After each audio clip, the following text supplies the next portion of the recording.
Welcome back to my lovely HP community and the 5D Collective. As we were concluding our other episode, we talked about that owning of the sense of self. Okay, so 5D Mystic here in the Enlightenment Soul Age group, and therefore that's something you want to understand is a person. In my case, with Claire's, I'm a channeler, all these beautiful things. If you're not a mystic, though, and you're a 5D mindfully living, loving person, that makes you a somatic empath, a restorative embodiment, self aware, accountable, regulating person. You will potentially call it the sphere of consciousness or the relational field. So you also know from neuroscience, neurobiology to spiritual gifts and to Claire's, it's all one and the same.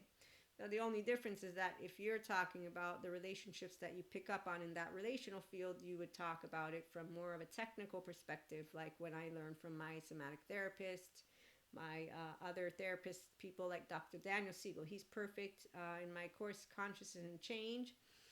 And in my course, Dissociative Identity Disorder and Disorganized Attachment, he made me aware of how he and other therapists also connect with those who are their patients. And the way he was describing it, I was like, okay, that makes sense. But for me, it's not from patients because that's not what takes place. It's my oversoul. Obviously, with my mentorees, that's a personal thing. But what I'm saying is when I talk to you all about my twin flame and or flames and soulmates, that's my oversoul. Okay, so I come in with mystic experiences, but there can be equated to that which our sciences community is looking into. Okay, so the feminine element and the masculine element, we all have both. I call this the divine feminine and this the divine masculine. Open heart, open mind, open body. Open heart, open body, open mind, and integrated brain. So masculine I call the left and feminine I call the right. That's just me, Maria. And when you have your somatic narrative and your verbal narrative, so conscious, subconscious, and conscious, you're going to know what I know about life. It's amazing. Love life is always amazing. So as I got older, love just continued to grow within me. And as for those who were my potential, the ones, they got to have the opportunity and we then recalibrated. And so as you heard in my teenage story, I didn't hold on to resentment, hoping that they would be miserable. No, we're friends to this day. It's thanks to me not having anything against them because I love them. Because love is all you need is love. And I'm a feminine, so I'm a nurturer. So for me, I took a leap of faith with him. And the truth of transcending illusion is there was no clutter to clear. We made a choice. We stayed together for a certain amount of years, and we were not a perfect match. No, I knew there were some things he wanted. I wasn't going to give him in the sense of I wasn't going to meet that because it's personality type stuff.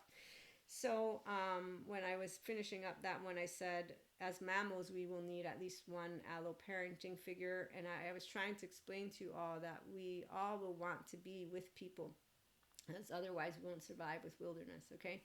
Now, if you're independent lover, then you're emotionally mature. You're going to feel very much resonating with a lot of things that come out of my mouth, which is good. If you're not, it's not bad, but you're going to potentially be some of the ones who want to hold on to resentment and be jealousy. You want vindication. If you want that without wanting to move past it, then I don't know why you would be here, because mindfulness, living and loving and spirituality is all about forgiveness.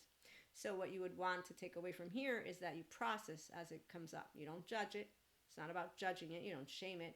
You don't sit in it and call it laundry either. And you don't think it's always going to be there. No, you actively say, oh, okay, so this is coming up. I choose to have integrity by my volition and to process this emotional charge and not to walk around and say, I don't trust men, women, theys anymore. I don't, okay? So it's a choice.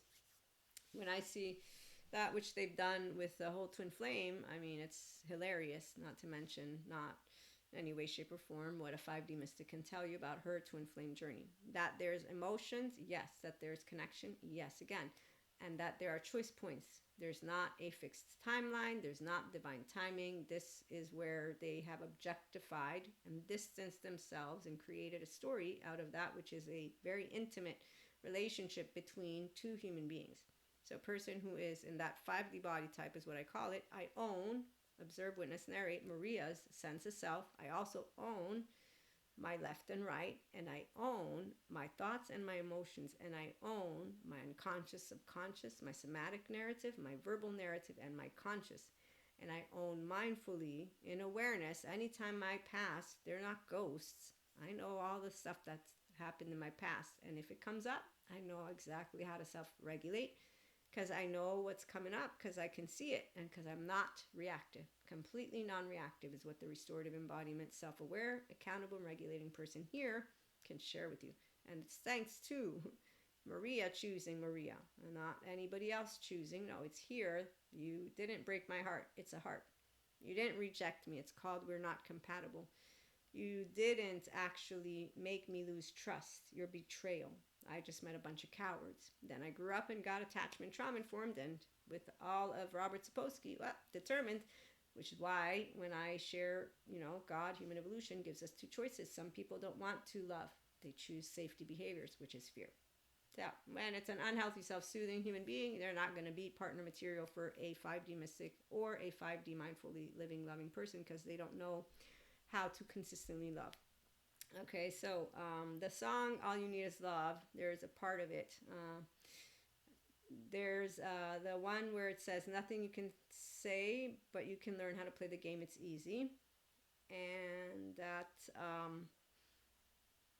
nothing you can do, but you can learn how to be you in time. Also, it's easy. And then there's also the part about there's nowhere you can be that isn't where you're meant to be. It's easy. So for those of us who are mystics and those of us who also have God, we already know this. I have consistently been aware since my catechism was when I said yes to the Holy Spirit, that whenever I'm sent somewhere, whether I like it or not, whatever I'm going through, I'm learning from it. And in fact, that's why lovely Sadhguru, let's go grab him. He shared this with us. Well, one, he shares, do not aspire for enlightenment. The aspiration should be to grow beyond your present limitations quickly. Even though I would say it's not necessarily quickly, but your own expansion is depending on if you have the ownership of your somatic narrative, which takes time if you have had major trauma and big trust breaks from your own first 8 years of life, that childhood. Okay, so owning yourself means that in a room with a bunch of people, you don't change, which is instead what avoidant, anxious, they change depending on their environment. And so does the avoidant, anxious. So we have styles, but for categories, avoidant and ambivalent, and then disorganized. So I have seen people, they're teenager types, so they are changeable based on who they're with, because their self is not whole, nor is it owned. Once you're aware of how Cusco works, it's a broken-hearted 3-year-old who's copying Peter Pan's and Lost Boys and all that. So they got their social system where they're trying to, it's actually fascinating. Disowned parts, shadow parts, it's not any bad stuff. It's just a person who, again, is unaware, and they're following public figures who allow them to continue being unaware and be reactive because, they find it cool to be in their Cusco attitude. For a committed, on the other hand, a committed person, there's no such thing as failure, just lessons to be learned on the way. Okay, so when a 5D mystic or a person who's empowered, as a teenager, I wasn't yet with mysticism, gets into a relationship, I don't say I love you and then I take it back and become some vicious speaking human being woman because you broke up with me or cheated on me.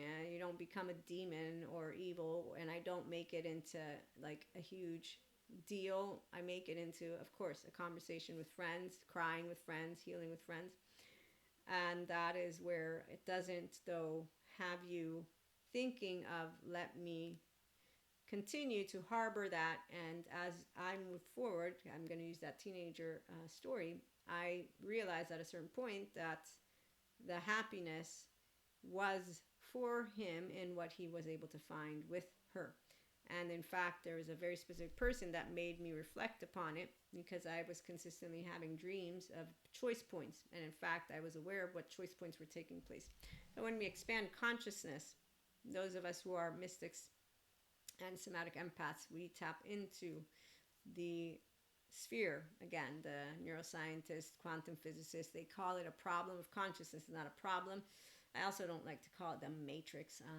I'd rather call it dark matter, dark energy, Akash, because I'm an Akashic record reader. And so yes, between the earthly plane and the Akashic plane, there's a difference, and I tap into all of it, as well as the galactic sphere.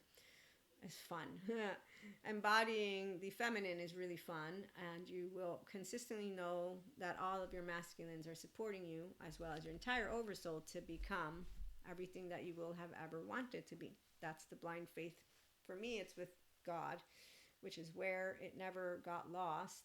Also, why I didn't need any guide, because I didn't need anything to be guided on, because clairs are straightforward. So with my twin flames, my soulmates, the teenage boyfriend and his partner are part of my entire oversoul, and so are others. And as the expansion of me, light body, light body, light body, light body, rainbow body, was taking place, so was also the expansion of the earth. And so I was walking very clearly with hope, faith, not just hope, faith.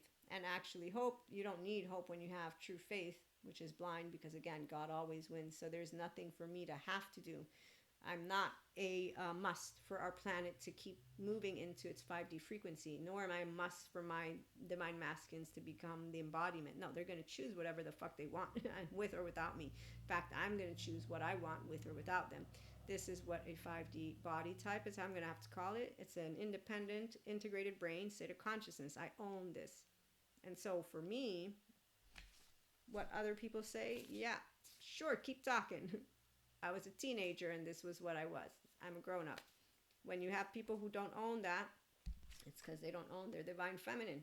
So divine masculines, they're only interesting when they become divine feminines. Divine feminines are only interesting when they become divine feminines. And when I say interesting, what I mean is now I have an emotionally and mentally intelligent person. Bring it on. Now I'm going to have a good time. You're going to be a physically intelligent. So what I'm trying to share, what this means is, I'm going to give you a sentence. We're going to talk more about this one tomorrow, because this is what a mind that loves to think and feel. And as a mystic, I mean, I can't wait for all of you to be coming together, because the 4Ds, they don't know what they're missing out on.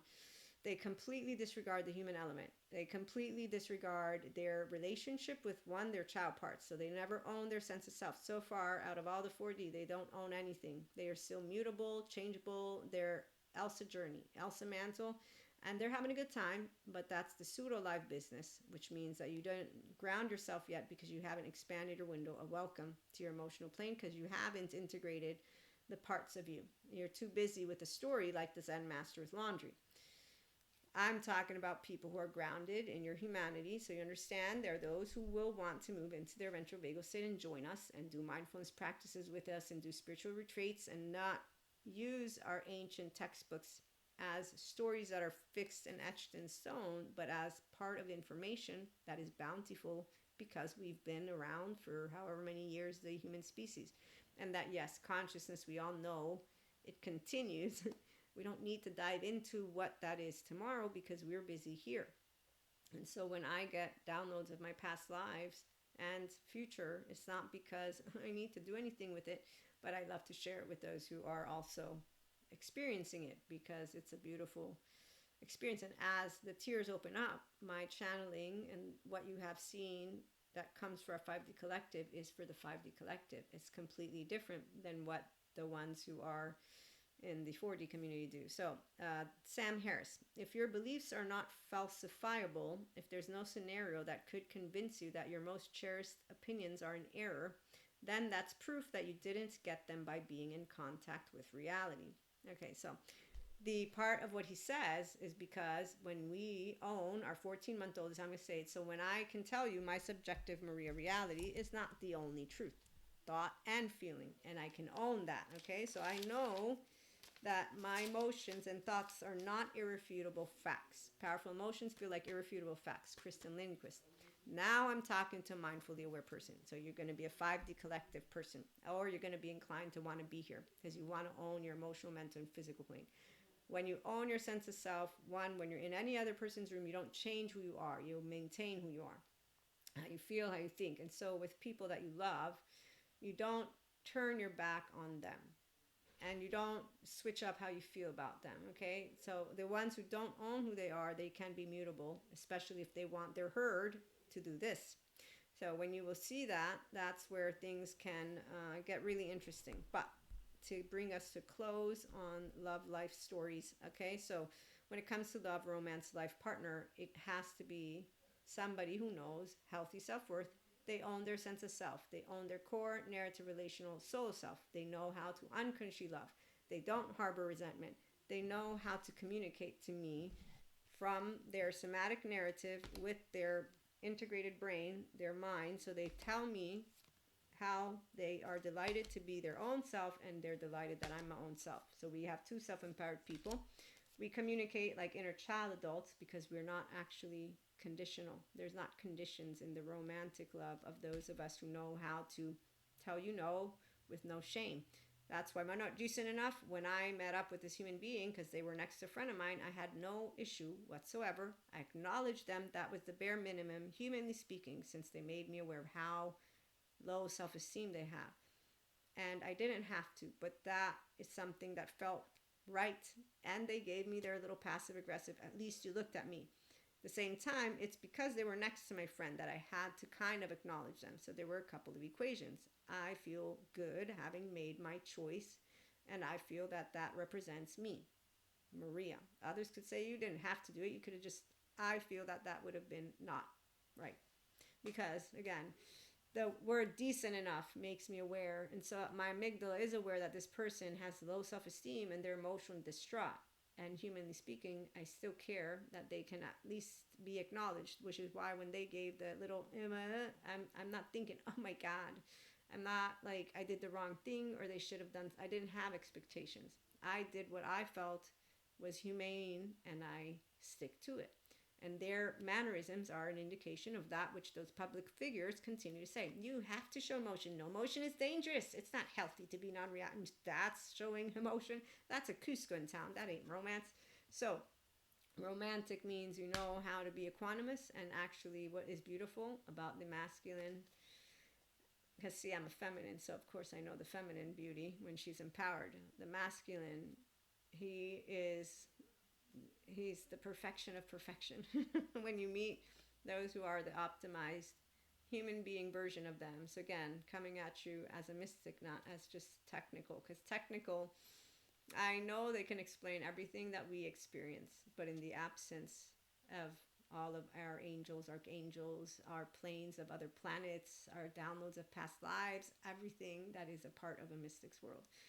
That's a pity. But I look forward to hearing the science's words so that I can integrate it and bring it all so that we can all be having a good time together. Universal love, passion. So a person who's a life partner is always on with their heart and is always open to talking, and they know what authority is, which is powerful, directed, realized, receptive, wise, and loving. And they also know that it's all inclusive. So true authority wants all people, all life, to continue to be well, not be in their survival mode is how I'm going to put it. So anybody who is supporting survival mode and modulate embodiment, so generational trauma and transgenerational trauma, mannerisms and behaviors and charges, they're not all inclusive. They want those mannerisms to stay on point.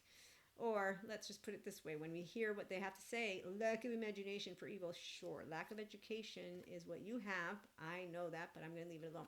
Oh, by the way, we don't have to do anything.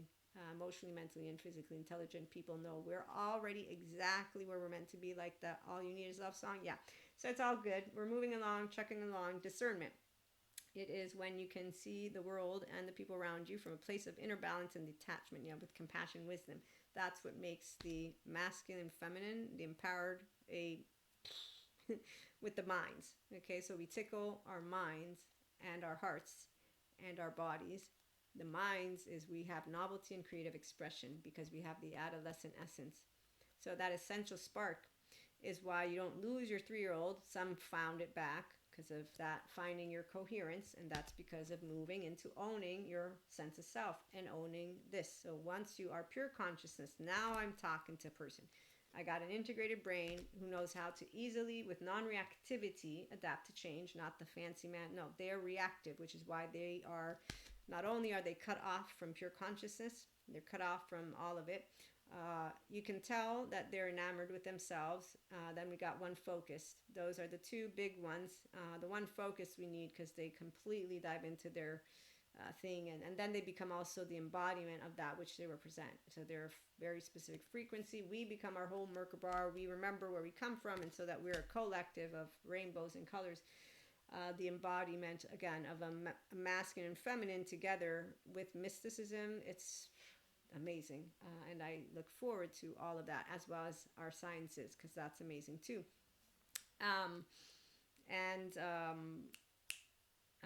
Doll, monkey, and butterfly. Those are people.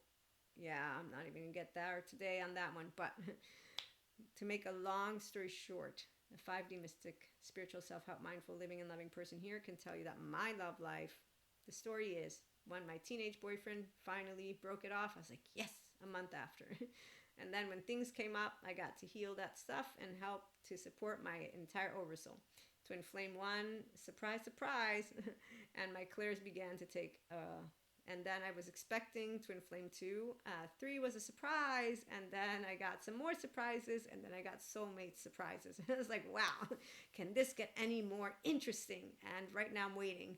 Now it's like, okay, now that I know a bunch of things, who's next? So you'll be kept in the loop, of course. No, you won't. I don't know about that. I'm very private when it comes to my love life. But I can tell you that I love more. I love to love, and my baby, he loves to laugh, and he loves to live, and he loves to learn, and he loves to expand, and he loves to not cast stones, and he loves to dance. Oh, and also some of us, again, you're not poly enough, no. But some are solo poly, and that's because relationship anarchy is how we rule. We will rock you. And there's no hierarchies, because that's really not nice. There's not 1, 2, 3s. I don't understand. Oh, yes, I do. The unhealthy self-worth people. Yeah, so we don't do that. We believe in every single one of us, and we're all the same. We all get a trophy. That's called, yes, I'm not joking, here and here. So when you're all inclusive, that's what an embodiment of masculine and feminine in our 5D frequencies. So mystics and mindfully living and loving people, come on over, and we're going to have some more. In the meantime, thanks for tuning in. Have a good day.